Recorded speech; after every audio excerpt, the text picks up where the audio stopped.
Hello hi Risiya Shiyab ചാനലിലേക്ക് എല്ലാവർക്കും സ്വാഗതം. അപ്പോൾ ഇന്നത്തെ റെസിപ്പി എന്ന് പറയുന്നത് ഒരു നാടൻ മത്തിക്കറിയാണ് കേട്ടോ. നല്ലൊരു രുചിയാണ് ഈ മത്തിക്കറിക്ക്.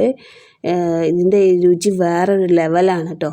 അപ്പോൾ ഇതുപോലെ എല്ലാവരും തയ്യാറാക്കിയിട്ടുണ്ടോ എന്ന് നോക്കണേ. ഇല്ലാത്തവരാണെങ്കിൽ ഇതുപോലെ ഒന്ന് കറി ഉണ്ടാക്കി നോക്കാം. അപ്പോൾ ഞാൻ എങ്ങനെയാണ് മത്തിക്കറി ഉണ്ടാക്കിയിട്ടുള്ളതെന്ന് കാണിച്ചു തരാം കേട്ടോ. അപ്പോൾ അതിനായിട്ട് ഞാനിവിടെ മിക്സിൻ്റെ ജാർ എടുത്തിട്ടുണ്ട്. അതിലേക്ക് ഒരു 3-4 ചെറിയ ഉള്ളിയും ഒരു ചെറിയ കഷ്ണം സവാളയും ഇട്ടിട്ടുണ്ട് കേട്ടോ. അതിലേക്ക് ഒരു 2 സ്പൂൺ കാശ്മീരി ചില്ലി പൗഡർ ഇടുന്നുണ്ട്. കൂടെ തന്നെ ഒരു സ്പൂൺ മുളക് പൊടി ഇട്ടിട്ടുണ്ട്. അതിൻ്റെ കൂടെ ഒരു സ്പൂൺ മല്ലിപ്പൊടി ഇട്ടിട്ടുണ്ട്. ഒരു 3/4 സ്പൂണോളം മഞ്ഞൾപ്പൊടി ഇട്ടിട്ടുണ്ട്.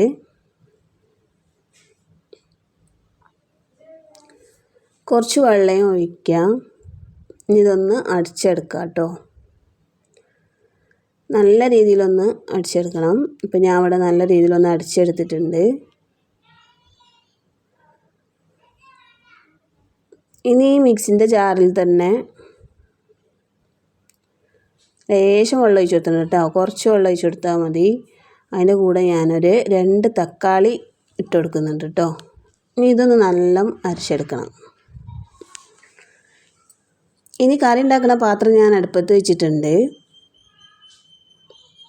ഇനി അതിലേക്ക് പാത്രം ഒന്ന് ചൂടായി കഴിയുമ്പോൾ കുറച്ച് ഓയിൽ ഒഴിച്ച് കൊടുക്കാം.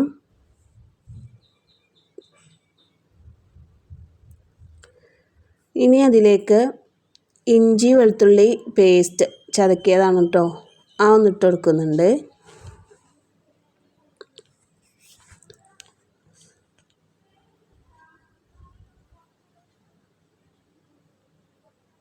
അതിൻ്റെ കൂടെ നമ്മൾ അരച്ച് വെച്ച മസാലകൾ ചേർക്കുന്നുണ്ട് കേട്ടോ.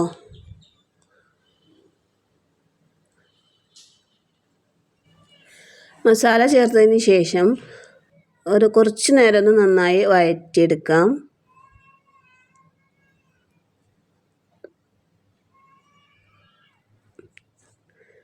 അതിന് ശേഷം നമ്മൾ അരച്ച് വെച്ച തക്കാളി ഇല്ലേ, അതും കൂടെ ചേർത്ത് കൊടുക്കാം കേട്ടോ. ഞാൻ അവിടെ തക്കാളി ഒഴിച്ച് കൊടുക്കുന്നുണ്ട്.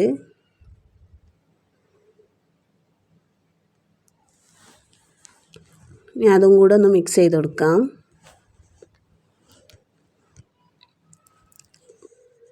കറിയിലേക്ക് പാകത്തിന് ഉപ്പ് ചേർത്ത് കൊടുക്കാം. പിന്നെ ഇതിലേക്ക് ആവശ്യമായിട്ടുള്ളത് പുളിൻ്റെ നീരാണ് കേട്ടോ. കുരുവൊക്കെ കളഞ്ഞിട്ട് പുളിൻ്റെ നീര് ഒഴിച്ച് കൊടുക്കുന്നുണ്ട്.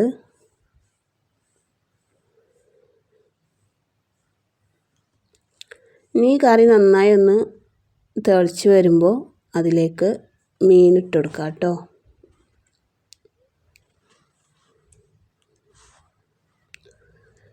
ചെറിയ മത്തിയൊക്കെ കിട്ടുമ്പോൾ ഇതുപോലെ ഒന്ന് കറി ഉണ്ടാക്കി വെക്കുക കേട്ടോ. ഒരു അടിപൊളി ടേസ്റ്റ് ആയിരിക്കും.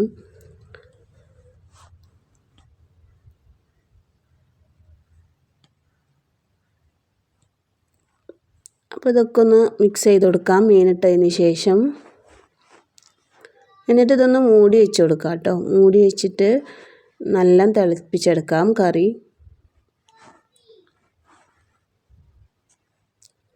ഇപ്പോൾ ഇവിടെ തിളച്ച് വരുന്നുണ്ട്. നന്നായി തിളച്ചിട്ടില്ല. അപ്പോൾ ഒന്ന് ഇളക്കി കൊടുത്തിട്ട് വീണ്ടും ഒന്ന് മൂടി വെച്ച് നല്ല തിളപ്പിച്ചെടുക്കാം. ഇനിയൊരു പാത്രം ഗ്യാസിൽ വെച്ചിട്ടുണ്ട് ഞാൻ. അതിലേക്ക് കുറച്ച് ഓയിൽ ഒഴിച്ച് കൊടുക്കാം. കുറച്ച് കടുക് ഇട്ട് കൊടുക്കുന്നുണ്ട്. കടുക് ഒന്ന് പൊട്ടി വരുമ്പോഴത്തേക്കും അപ്പോൾ കടുകൊക്കെ നന്നായി പൊട്ടിയിട്ടുണ്ട് കേട്ടോ. ഇനി ഇതിലേക്ക് ഒരു സ്പൂൺ ഉലുവ ഇട്ട് കൊടുക്കാം.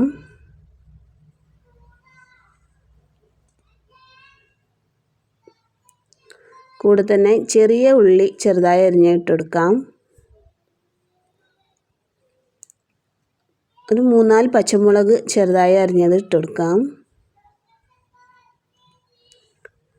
കൂടെ തന്നെ കറിവേപ്പില ഇട്ട് കൊടുക്കാം കേട്ടോ. അതവിടെ ഞാൻ കറിവേപ്പില ഇട്ട് കൊടുക്കുന്നുണ്ട്. ഇനി ഇതൊന്ന് നന്നായി ഒന്ന് മിക്സ് ചെയ്ത് കൊടുക്കാം.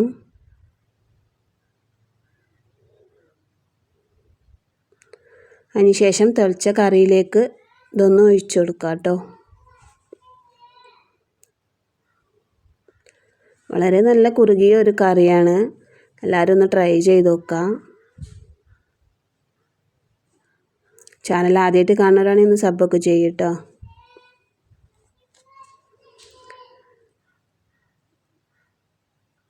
അപ്പോൾ കറി ഇഷ്ടമായവരൊക്കെ ഒന്ന് ലൈക്കൊക്കെ ചെയ്യും കേട്ടോ. അപ്പോൾ ഇന്നത്തെ കറി ഇത്രയേ ഉള്ളൂ കേട്ടോ, ഇന്നത്തെ റെസിപ്പി. അപ്പോൾ അടുത്ത വീഡിയോയുമായി നമുക്ക് വീണ്ടും കാണാം. അതുവരേക്കും ഗുഡ് ബൈ.